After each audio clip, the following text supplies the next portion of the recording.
अस्सलाम वालेकुम।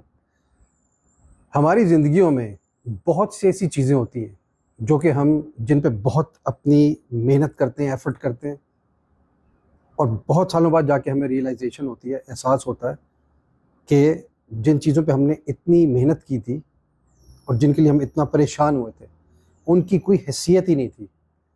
इसलिए बेतहाशा चीज़ों पे बहुत एनर्जी जो है ख़ाम-ख़ा की इन्वेस्ट करने की ज़रूरत नहीं है। पहले पूरा चीज़ को रिसर्च वर्क करें कि किसकी कितनी अहमियत है, उसके अकॉर्डिंगली उस पे मेहनत करें। मैं पढ़ाई की बात नहीं कर रहा, मैं जनरली बात कर रहा हूँ। अब इसी से जो है एक और चीज़ का बहुत करीबी ताल्लुक है। जब हम शॉपिंग करने जाते हैं, तो शॉपिंग के लिए जो एक्सपर्ट्स कहते हैं कि लेट्स सपोज़ हमें कोई शर्ट पसंद आ गई, तो उसको 3 दिन तक डिले कर दें, 3 दिन तक उसको छोड़ दें, बाय नहीं करें, खरीदें नहीं उसको।